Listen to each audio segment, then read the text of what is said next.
Atenção, esse podcast é proibido para menores de 18 anos, por justamente para quem tem TDAH, para maiores de 60 anos, religiosos, para pessoas sensíveis, para estaduais em geral. Ouça a sua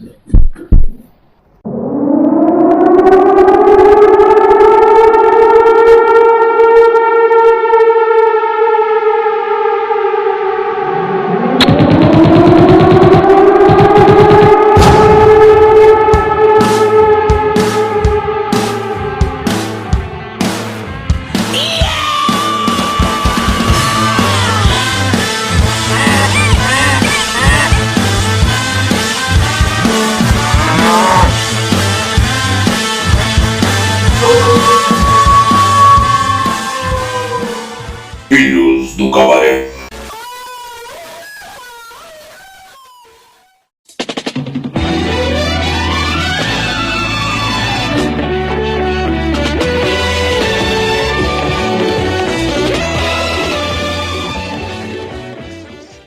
Senhoras e senhores, estamos começando mais um Filhos do Cabaré, esse podcast que é do você aí da poltrona.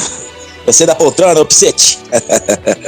Bons tempos, hoje vai ser um revival. A gente mudou um pouco a temática aqui, porque a gente estava muito DC, clima muito pesado, muito soturno, assuntos muito pesados. A gente vai entrar na fase mais Marvel, meio bobinha, de falar assuntos mais leves, coisas mais não precise tanto ali ficar, filosofando. E hoje, provavelmente, o tema não tem nada de filosófico, né não, Murilo? Eu acho o contrário. Eu acho que o tema ele é também bastante filosófico, apesar de ser um tema em que ele obrigatoriamente transpassa o nosso desejo pelas coisas mais engraçadas, né? Mas ele também é um tema filosófico, ele também é um tema político, ele também é um tema sociológico, e eu vou mostrar isso para vocês. Depois de intervalo comercial. João Kleber, para. Aí depois vai lá, Pikachu. E aí, o sujeito mal educado? Fala, rapaziada, tudo bom aí? Mais uma semana aí se passando, mais uma semana começando. E você que não deu umas boas risadas aí essa semana, vai tomar no seu cu aí, irmão. Tá perdendo tempo. Ai.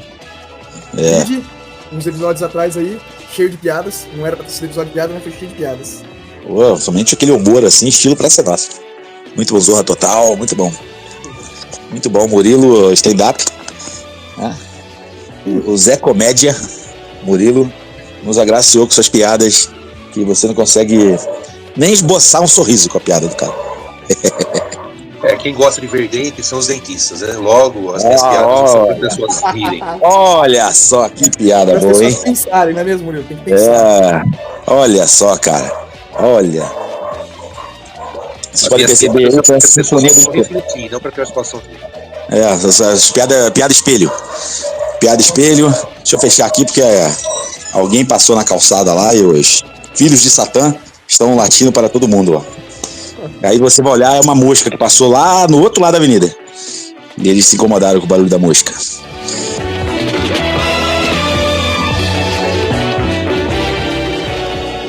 Gostei da piadinha. Outra piadinha dessa, vocês morrem. Não. Vocês morrem. Nós morremos? Sim. E quem mata a gente? Quem? Sim. Quem mata a gente se não está morta, né, Julinho? Alguma dúvida? Julinho, né? Julinho. Não, mas pode chamar de Margarida, né, Ofélio? Não sei de nada, Maria Helena. Cadê a Creuza? Sumiu? Gostei de você, rapaz. Principalmente de você. Eu já ouvi em algum lugar. Você não é o famoso leão marinho? Não sou não. Eu trabalhava no cabaré da falecida sua mãe.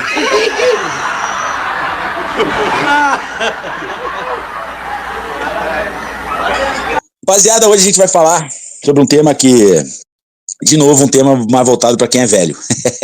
Porque quem é da minha geração, da geração do Murilo, esse programa, esses caras fizeram parte, me arrisco a dizer, da nossa formação, né?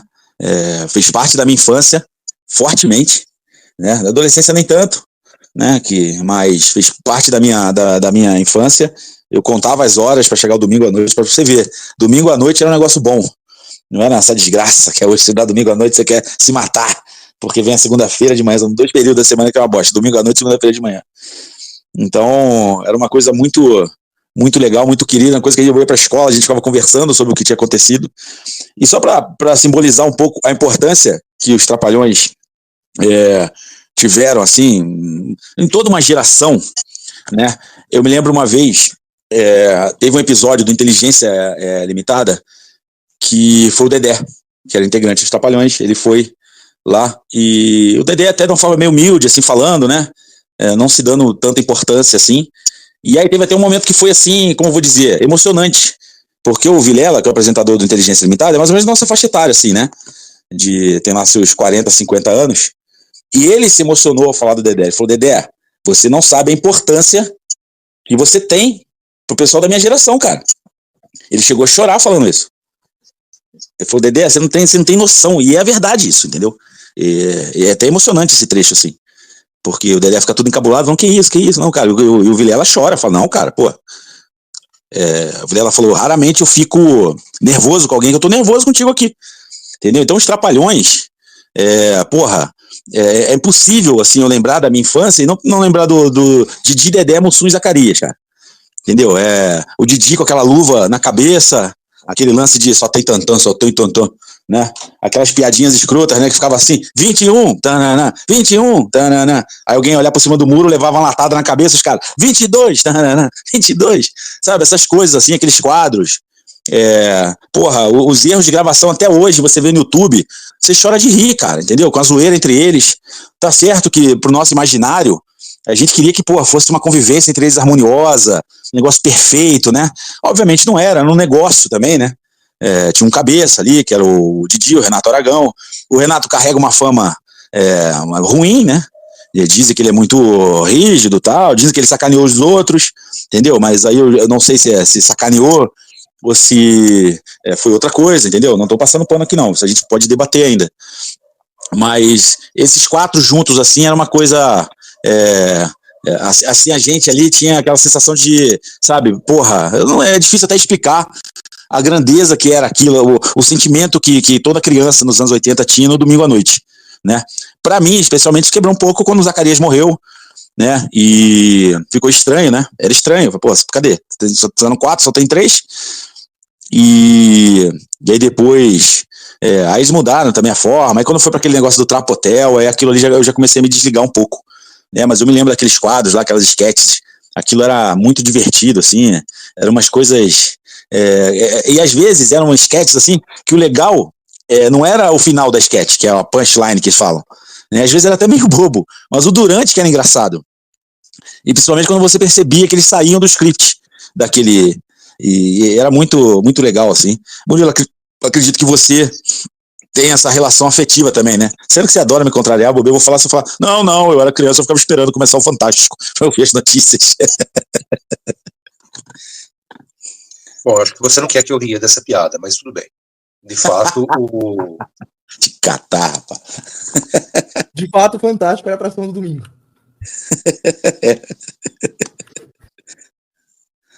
Não, eu vou esperar você acabar de rir para começar, tá? Bom, mas vamos lá. Os Trapalhões, obviamente, eles passaram por várias gerações, né? A geração minha, sua, foi uma delas, né?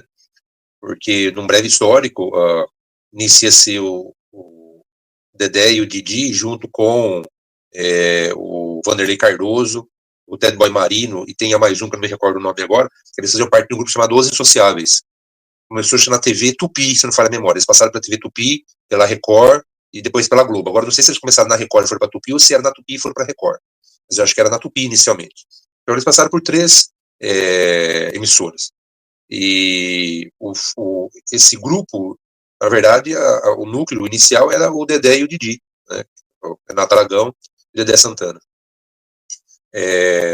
Mas, assim, o grande estouro deles foi começar nos anos 60, mas, assim, na segunda metade dos anos 70 em diante, em que aí eles vão chegar na Globo, que vai ser o grande sucesso deles, que vai durar até assim, fim dos anos 80, começo dos anos 90, porque em 90 morre o Zacarias, e obviamente isso aí vai começar a eclipsar o grupo, e depois de 94 com a morte do Mussu, então a gente vai ter assim o eclipse total, né, desse quarteto, né?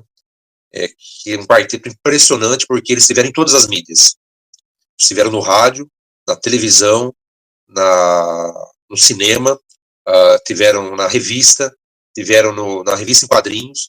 Então, assim, as mídias da época, não houve nenhuma delas que eles não exploraram, que eles não tiveram por trás, né?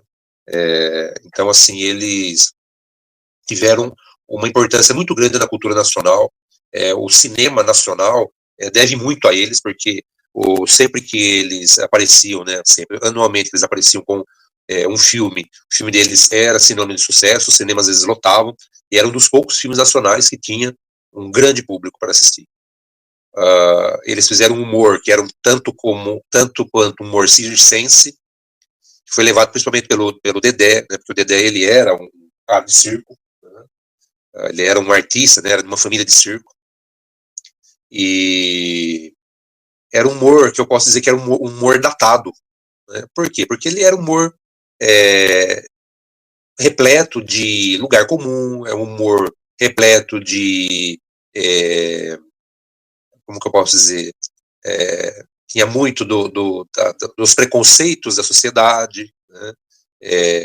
E o Dedé, né, ele era vítima disso, o próprio Didi, ele era vítima disso, o Dedé porque ele escamoteava, ele não gostava muito da coisa, o Didi porque ele era o cabeça chata, o Mussu pelo fato dele ser negro, então havia um humor que ele era muito baseado nesses preconceitos, né?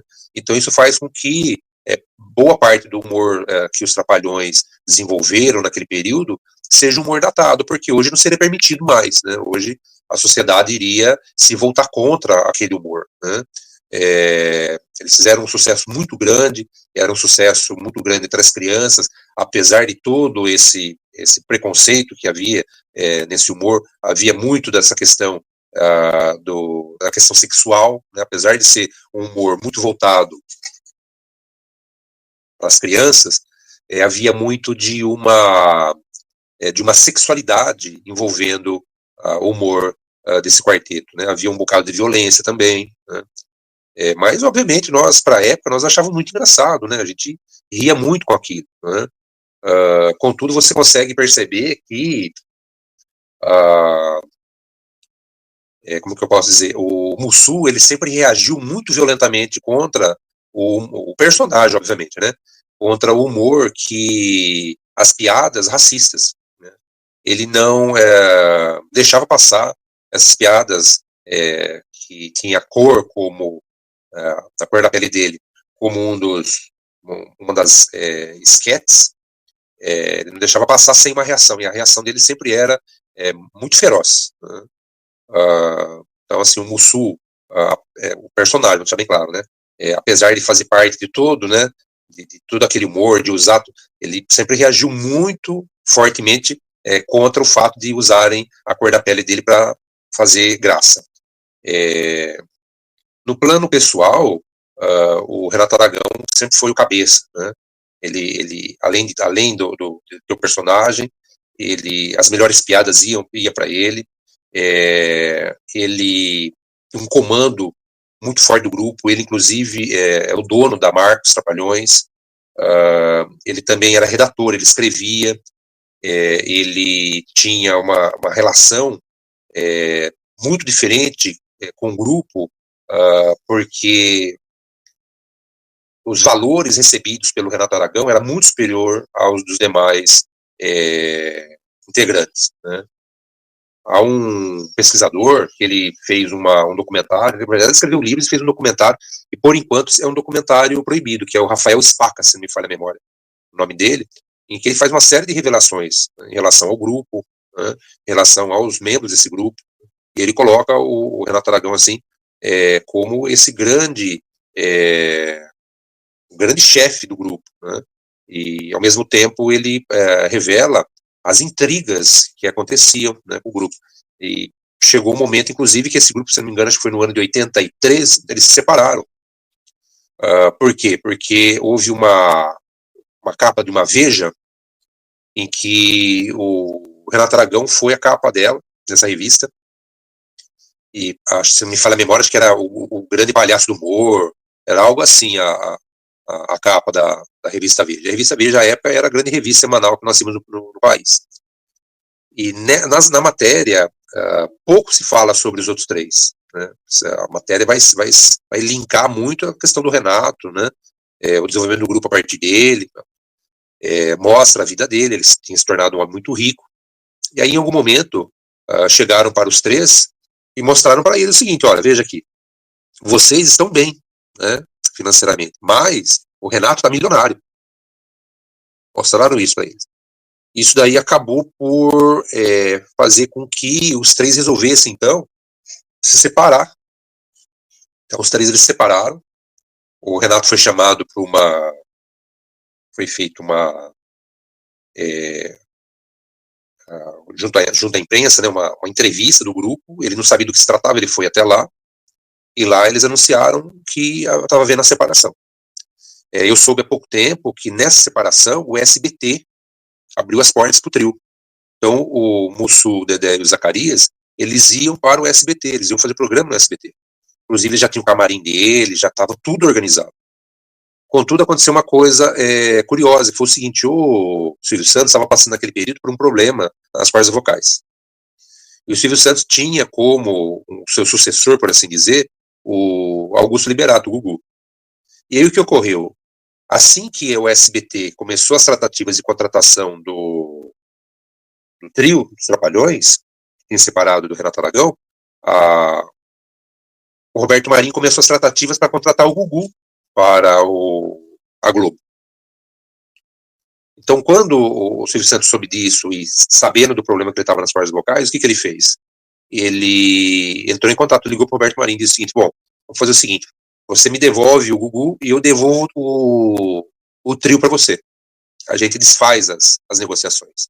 E assim foi feito. Então, assim, o trio dos Trapalhões ficou muito próximo do SBT, assim como o Gugu ficou muito próximo da Globo. E aí foi feito um distrato. E aí o que ocorreu? Ocorreu que o Beto Carreiro, que ele era amigo de todos ali, ele era um amigo comum, ele marcou uma reunião, sem que eles soubessem, com o quarteto.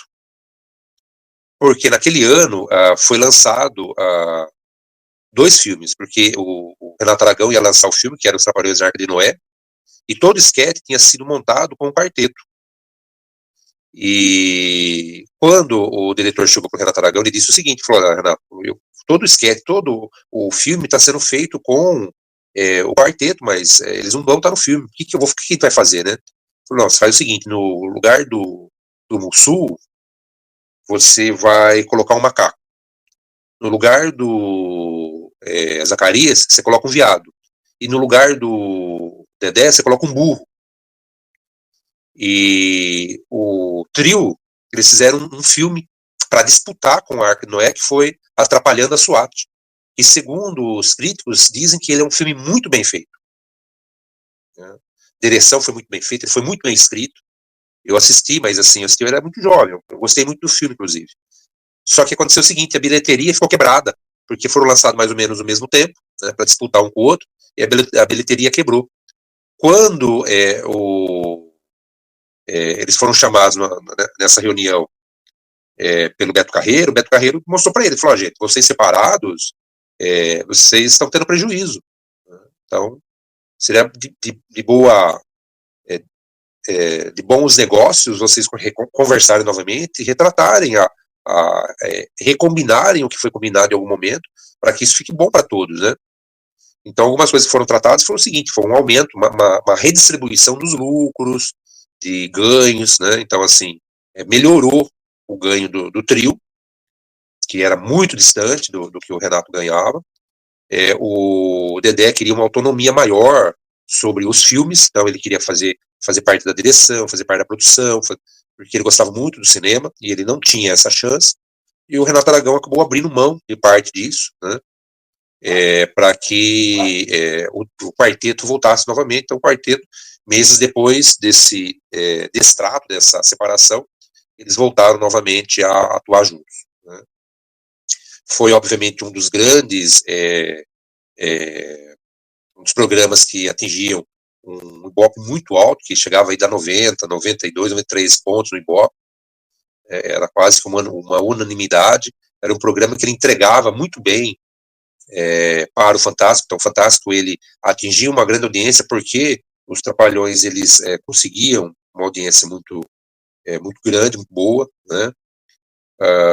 Contudo, né, a morte, acho que até prematura, né, principalmente aí do Zacarias e depois do Mussum, fez com que esse quarteto ele tivesse assim um tempo de vida até relativamente curto, né, que durou aí por volta de uma década, né, entre o fim dos anos 70 e o comecinho ali, né, mais precisamente 1990. Então foi uma década, né, de um grande estouro nacional, né?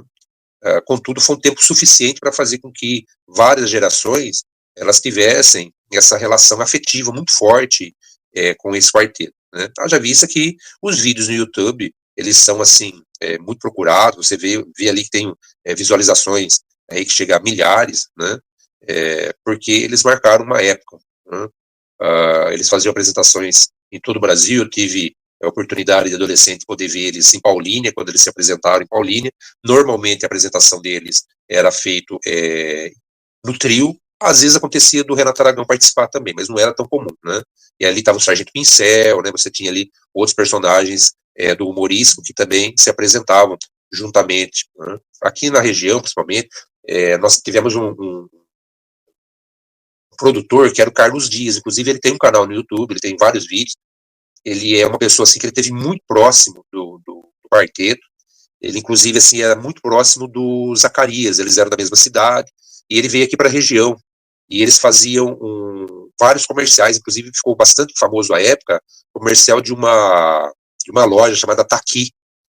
Então o Carlos Dias, ele conseguia imitar assim relativamente bem, apesar de ele ser um homem mais alto, mais robusto, imitar relativamente bem o Zacarias, tá?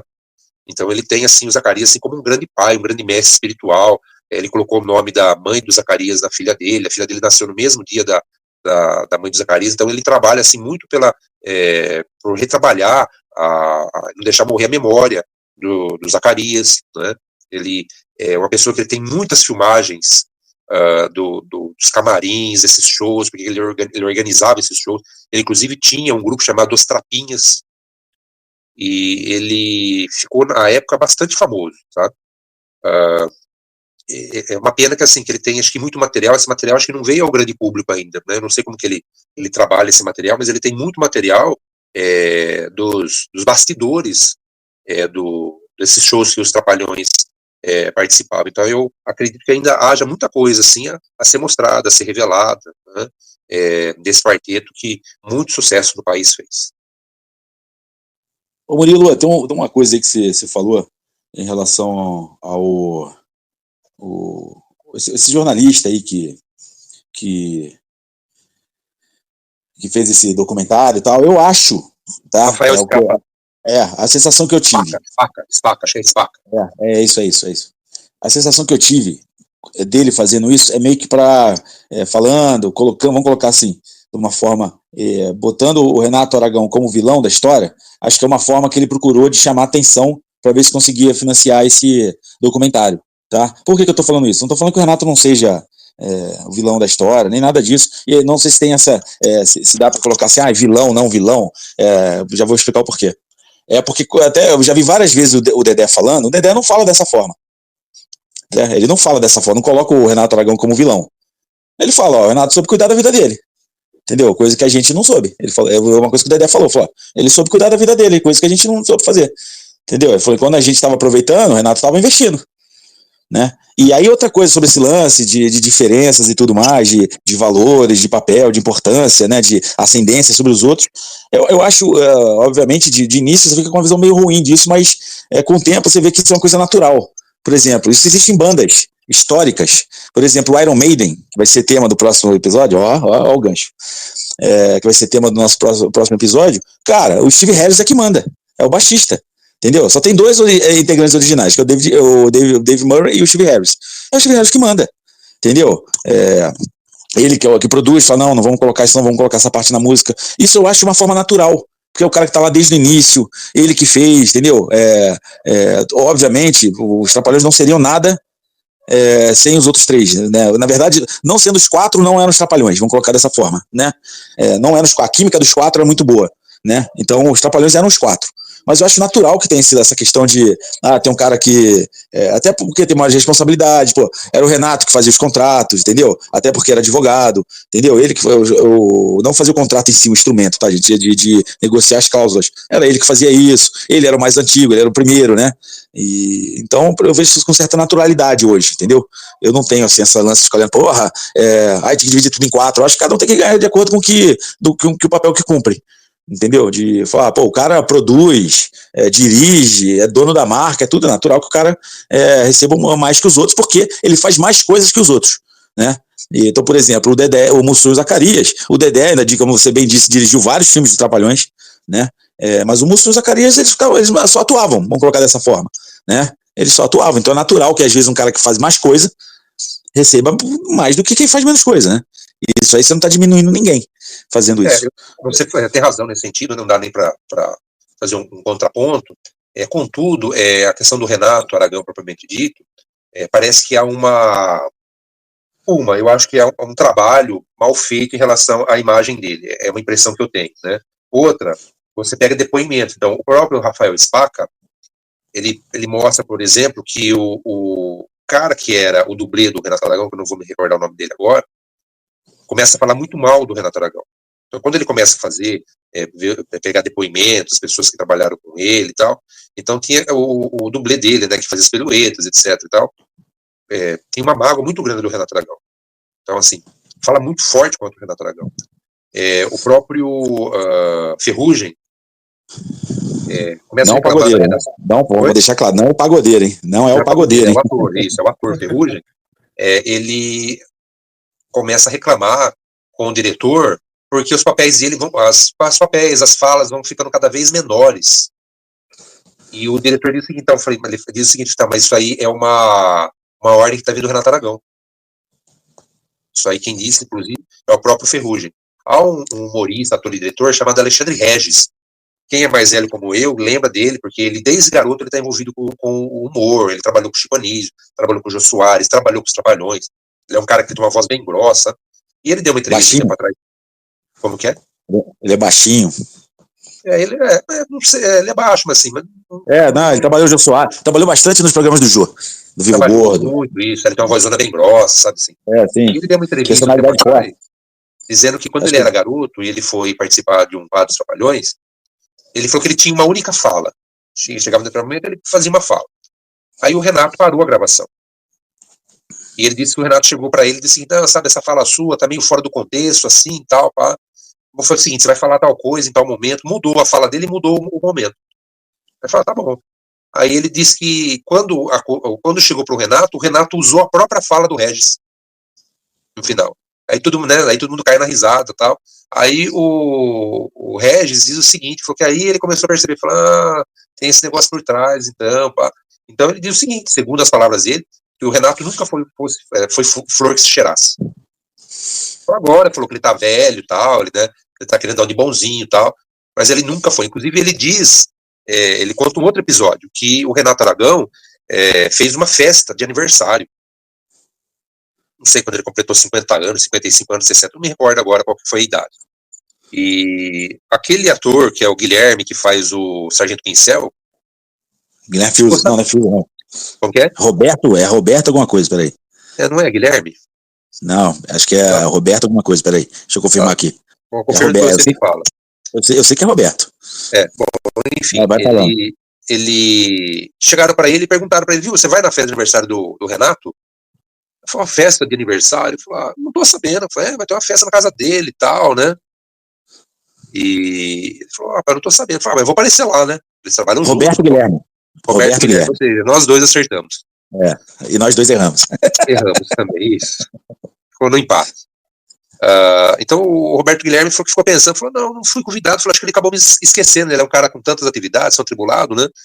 Falou, eu vou passar lá, dar um abraço nele e tal, né?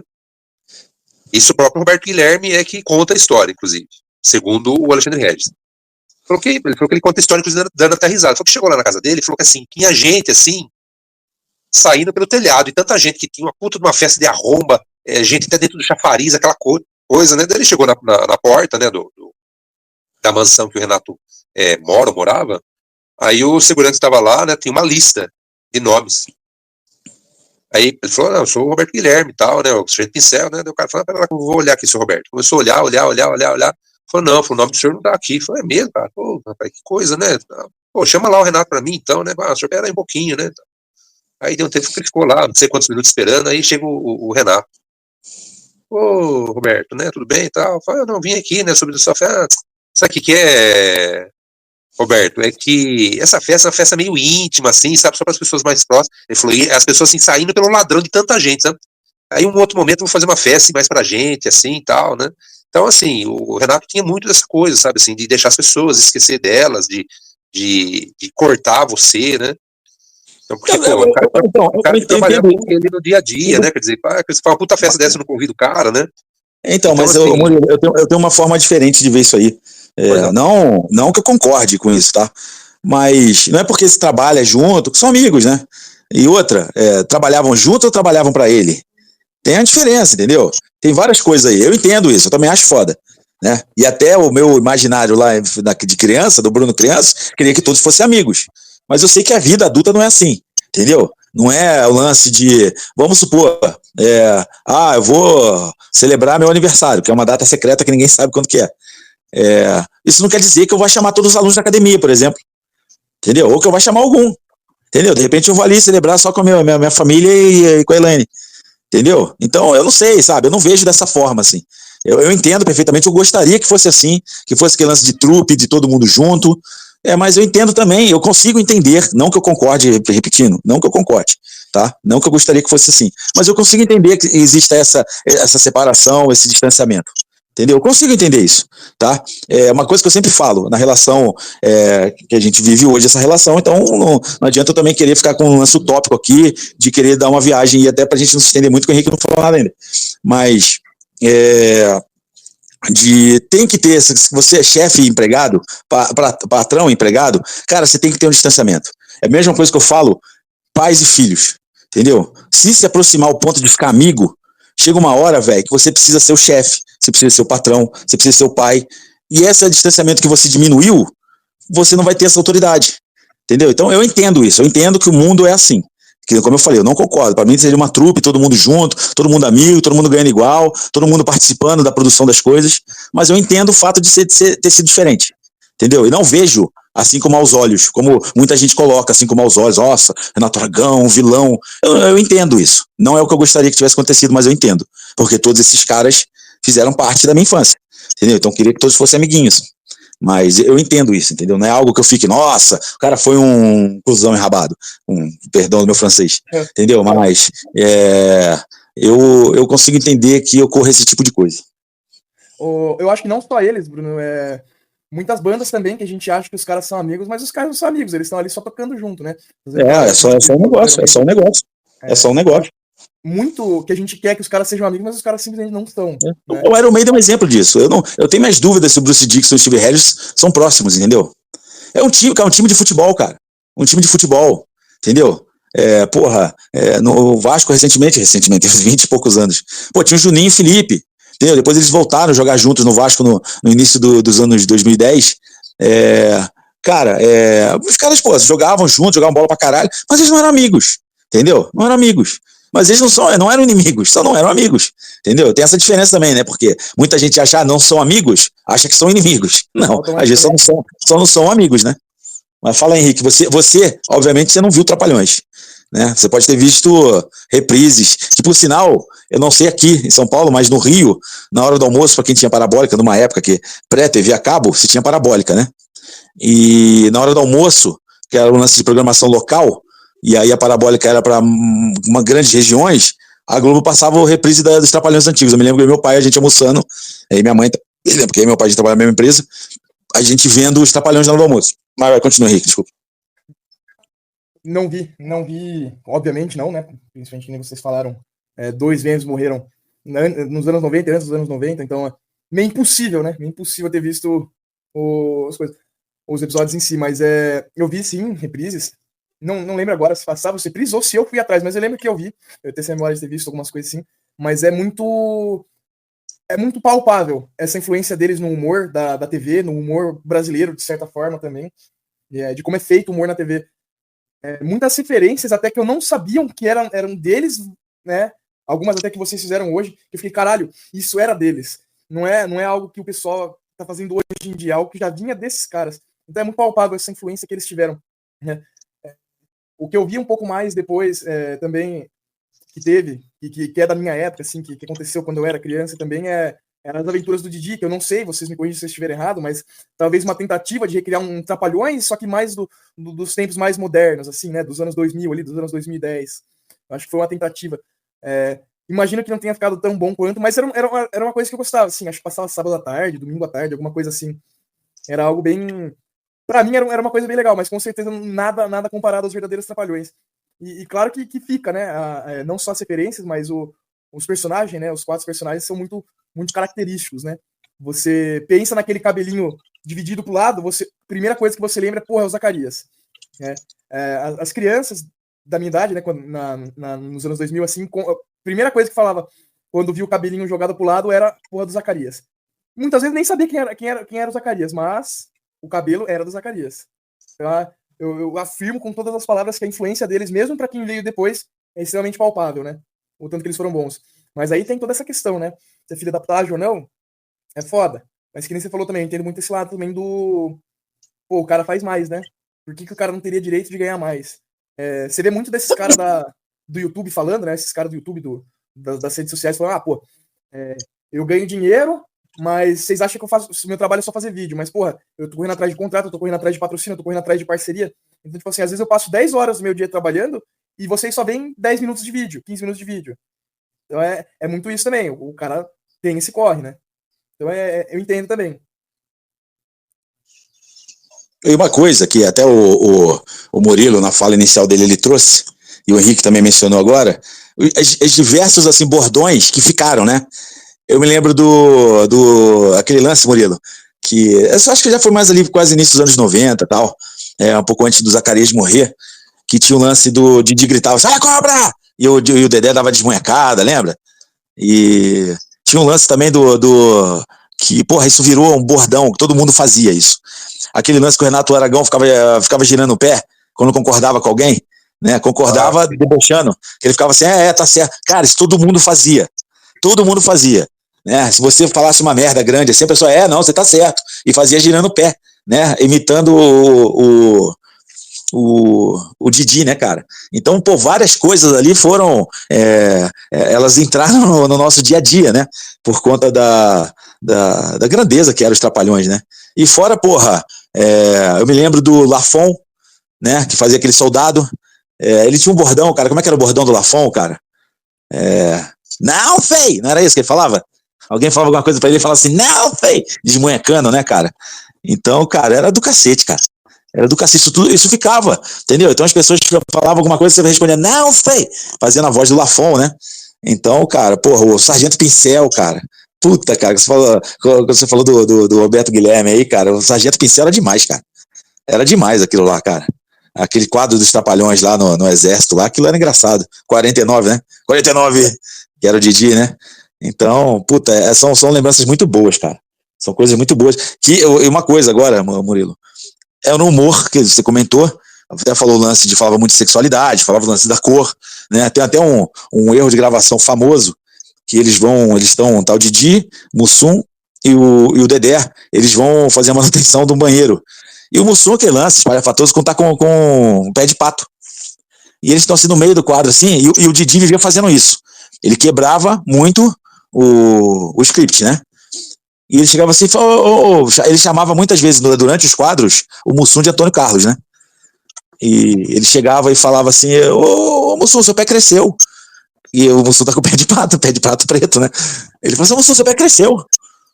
Aí, cara, o Dedé ele já vira de lado, assim, e não consegue mais continuar, né? Não consegue mais.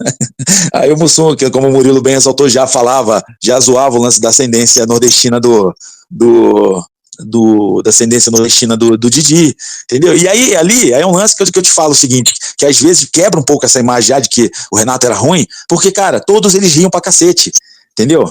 Você vê ali que é uma risada, que eles estão. Não é aquele lance do cara, porra, eu odeio esse maluco, não acho graça nada que ele fala, eu tô aqui porque é meu trabalho. Você vê que eles cagam de rir, cara. Entendeu? Tem outra famosa também, que o Mussum tá com um puta bigodão. Eles estão fazendo um negócio de mafioso, né?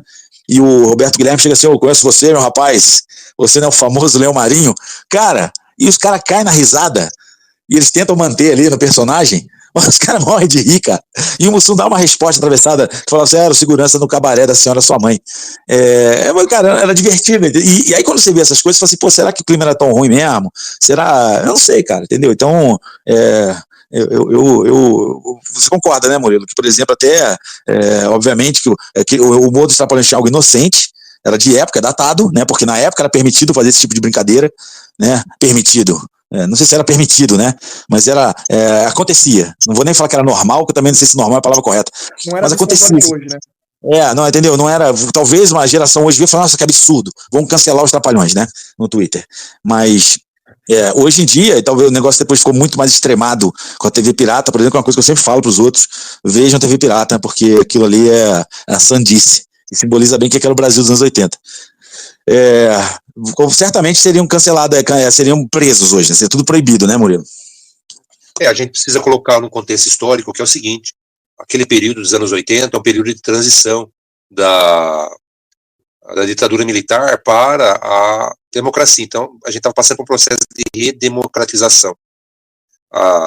As mídias, mais especificamente a televisão, ela estava, acho que, um tanto quanto perdida como fazer isso, como fazer essa transição.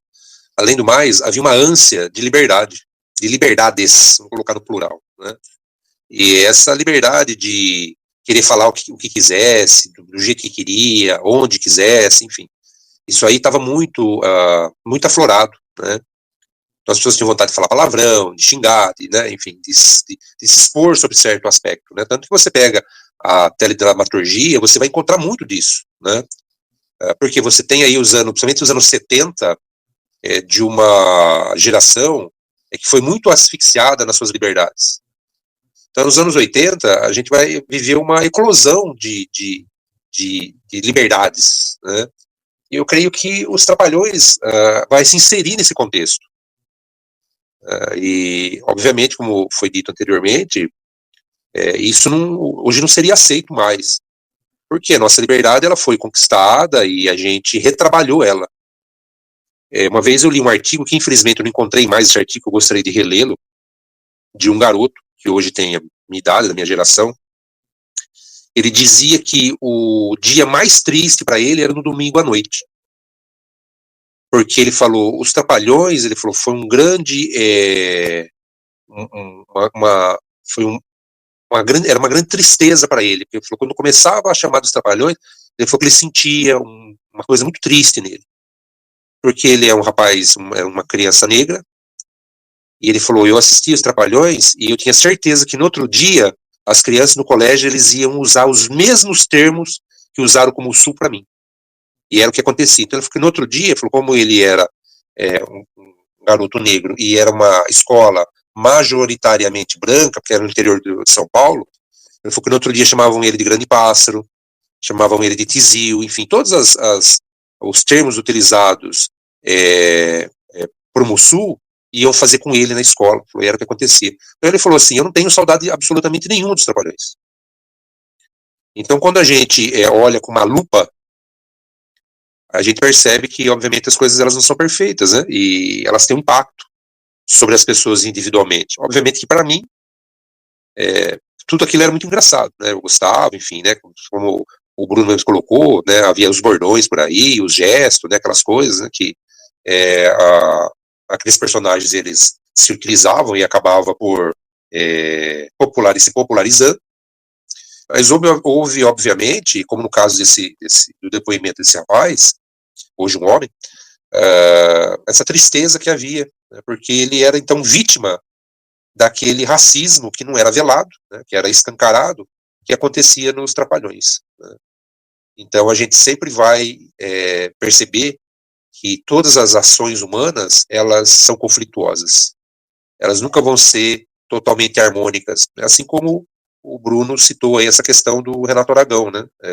Esse poder maior que ele tinha, enfim. Há, inclusive, o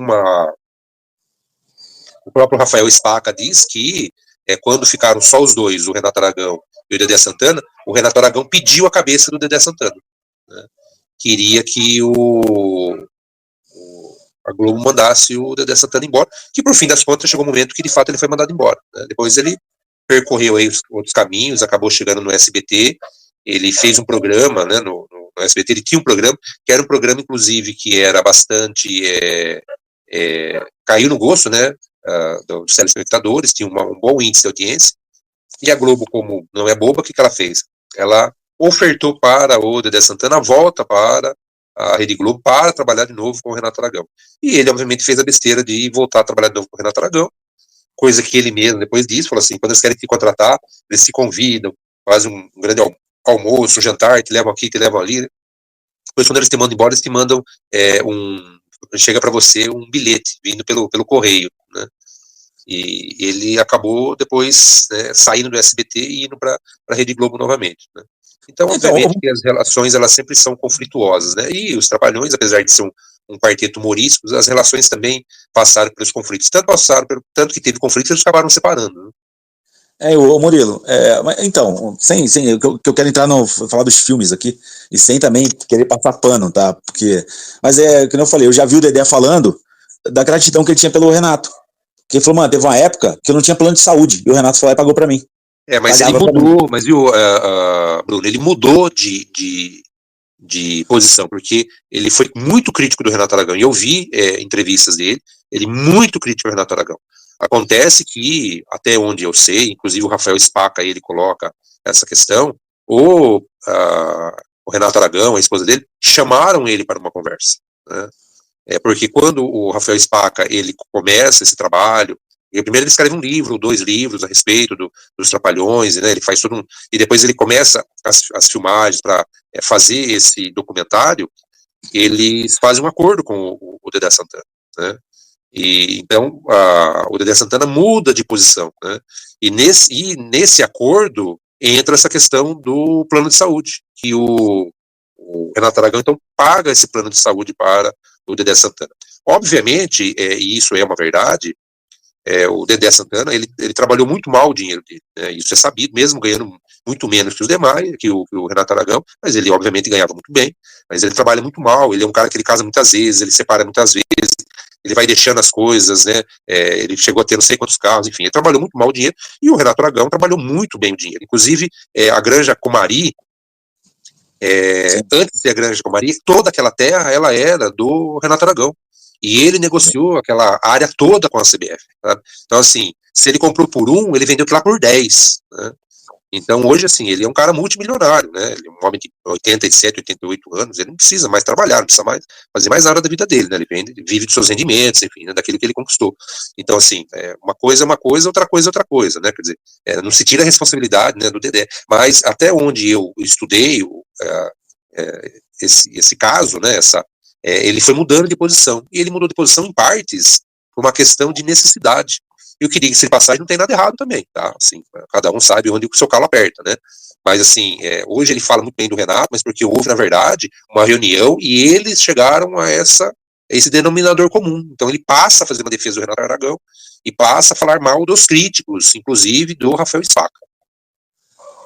Então eu acho que quando a pessoa fica mudando muito assim, de opinião, de acordo com a maré, eu acho que você não pode desconsiderar muito a fundo a opinião dela em algum momento, né? Porque ela vai de acordo com o que com que o momento que ela tá, a opinião vai mudando.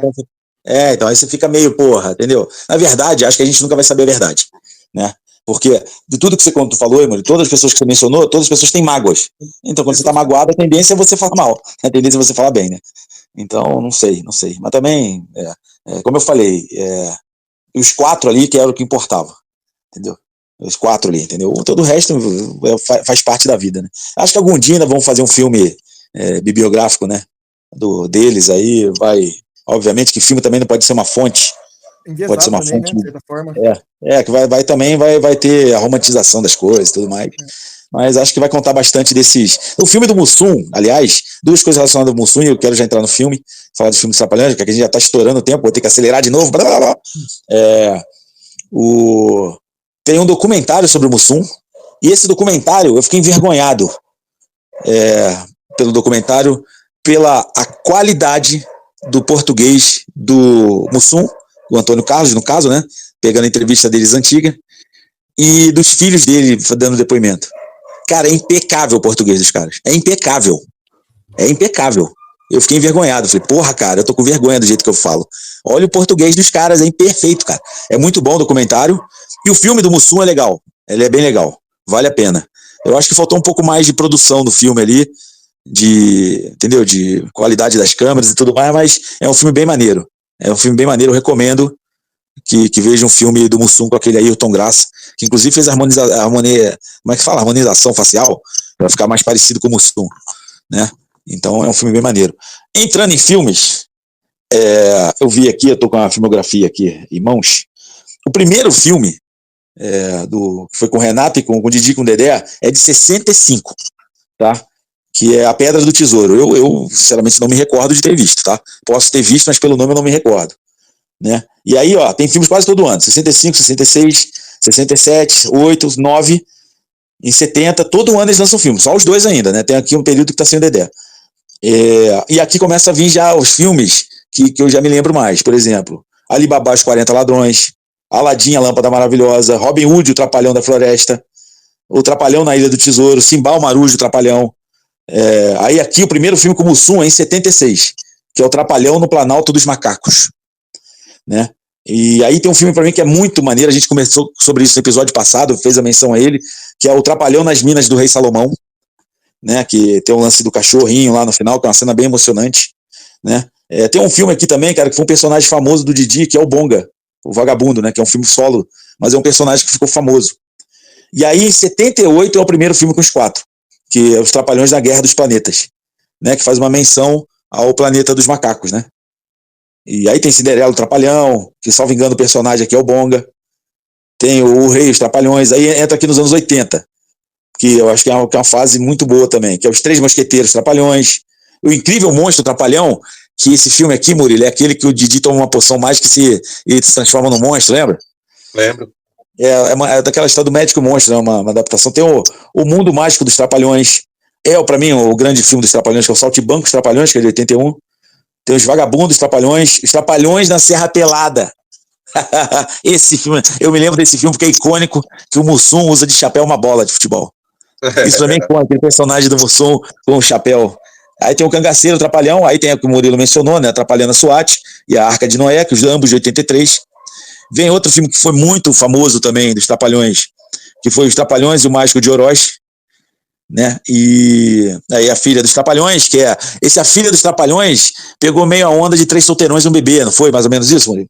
Era mais ou menos a mesma pegada, assim. Aí teve Os Trapalhões do Reino da Fantasia, Os Trapalhões do Rabo do Cometa. Aí aqui, essa fase de 86 aqui, eu acho que aí o último grande filme, os últimos grandes filmes dos Trapalhões pra mim, na minha modestíssima opinião, um eu vi no cinema, inclusive, e eu saí de lá, cara, doido pra jogar bola, que foi Os Trapalhões e o Rei do Futebol.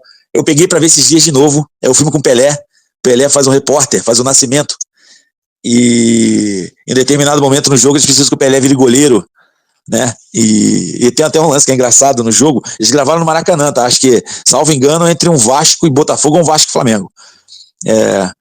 E tem um lance que o Didi faz um gol, que ele cobra o escanteio, corre pra área e cabeceia. Tem essas coisas, né? E um grande filme também dos Trapalhões, que é Os Trapalhões, o Alto da Compadecida, que é muito legal essa versão que os Trapalhões. Aí depois já entra naquela fase que já vem Gugu, Menudo, Xuxa, aí já não me pegava mais, né, os filmes dos Trapalhões. Mas são grandes filmes, né, Murilo? Dá pra fazer um episódio só dos filmes dos Trapalhões, né? Foram grandes filmes. Eu considero assim que de 78 até 88 você tem a era de ouro do cinema dos Trapalhões, né? Sim, concordo. Então foi uma década assim de ouro deles, que eles marcaram história, eles marcaram o cinema nacional, eles produziram uma série de linguagens, né, para o cinema. Eles foram campeões de bilheteria, acho que até alguns anos atrás acho que até hoje, inclusive, Se você pegar as 10 é. bilheterias dos filmes brasileiros nacionais, eles estão entre os 10. Então, assim. Tem 7 filmes, eu acho. Salvo engano, só rapidinho. Acho que tem 7 filmes dos Trapalhões entre os 10. Você vê, né, cara? 70% eles. Então, assim, não tem como apagar eles da memória nacional, né? Eu acho que nem deve, né? Eles devem ser compreendidos, devem ser reestudados, devem ser revistos, né? Pelas gerações que estão vindo aí, né? Geração do Henrique, as gerações anteriores. Sabe? Tem que passar na escola, né? Tem que mostrar. Eu acho que tem que haver um culto com as críticas, né? Que tem que ser feitas, obviamente, porque, inclusive, dizem que os filmes dele não são filmes que politiza, mas sim, existe uma politização também dos filmes dele. Ela é, assim, bastante sutil, mas existe. Os filmes dele, eles têm um impacto na sociedade, porque quando você faz. Porque das funções dos filmes é fazer com que as pessoas sonhem, né? Isso, que as pessoas elas consigam trabalhar com o abstrato, né? Consigam trabalhar com a felicidade. Então, que nem quando você falar, quando eu assisti os Trapalhões e o Rei do Futebol, eu saí de lá morto de vontade de jogar futebol, né? Então, quer dizer, você trabalha com o abstrato, você trabalha com os sonhos, você trabalha com esses sentimentos são muito importantes para o ser humano, né? Então, os Trapalhões, eles tiveram uma importância muito grande nessas gerações que participaram ativamente, vamos assim dizer, assistindo seus filmes, seus programas e tal. Então, eu acho que é uma obrigação nacional, vamos assim dizer, apresentar esses filmes, apresentar para as novas gerações o que foi feito, porque entre as 10 bilheterias, você ter 7 dos filmes mais vistos, dos filmes nacionais mais vistos, isso não é para qualquer um, né? Não. Isso é algo muito importante, né? Eu vejo assim que parece que está havendo um esquecimento, né? Que não pode acontecer, né? Porque eles fazem, obviamente, parte dessa memória do espírito nacional que não pode morrer. Ô Henrique, você não já viu o filme dos Trapalhões, cara? Ou não? Dessa era de ouro? Se eu falar pra você que eu vi, assim, que eu lembro, não, que eu lembro não. Mas, assim, é aquele esquema.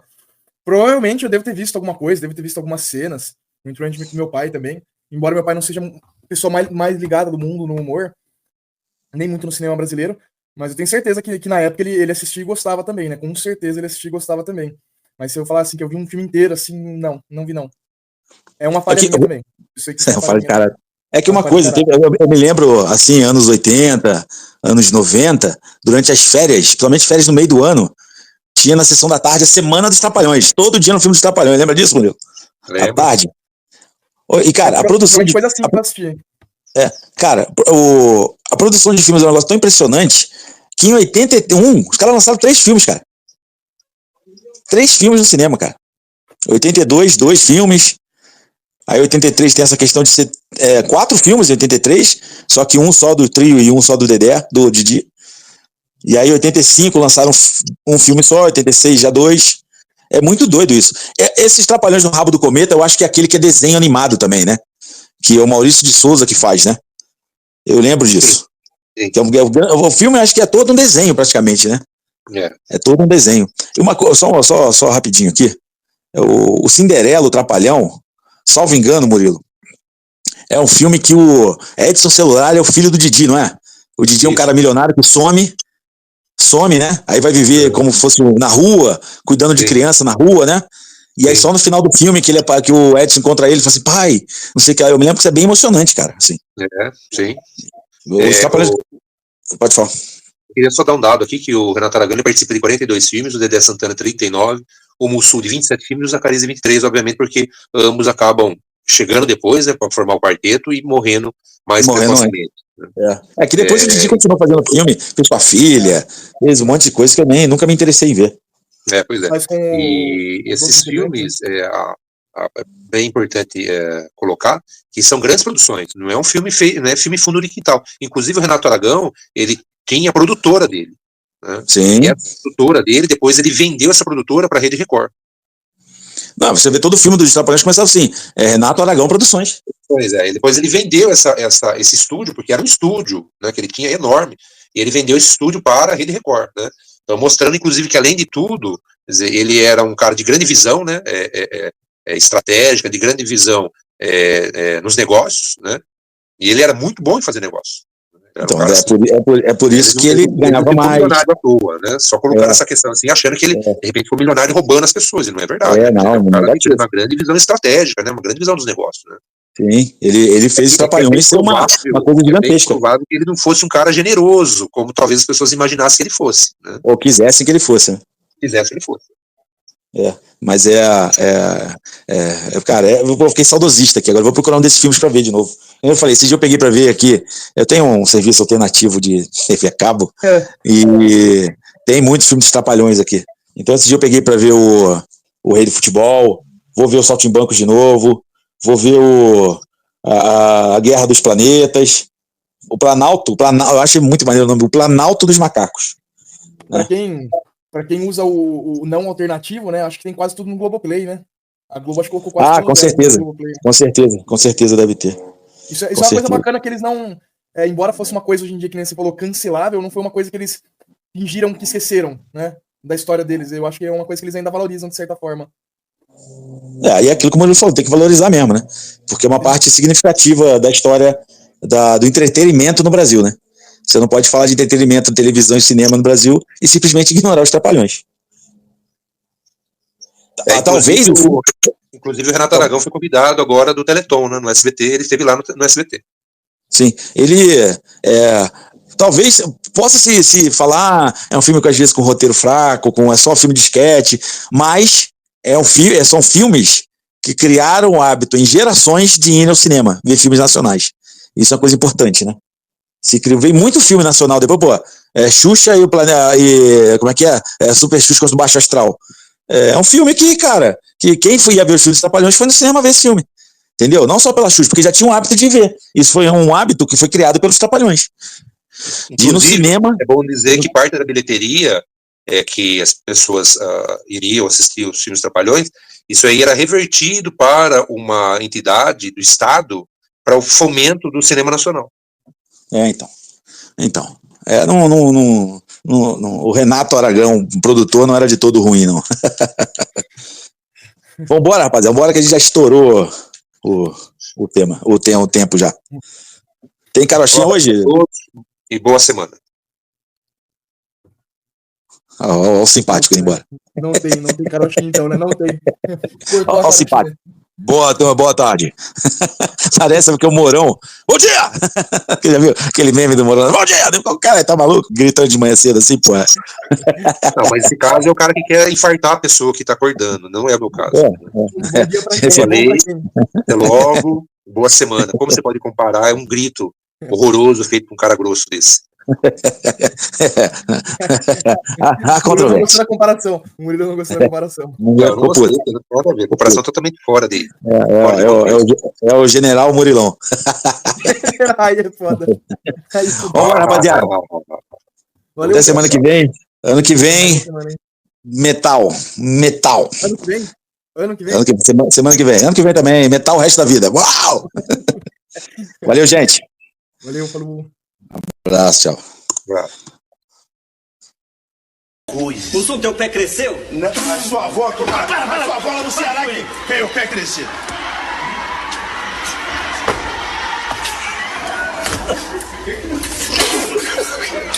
Eu som! Cala a boca! Eu tô gritando mistério! Vai, Tabar!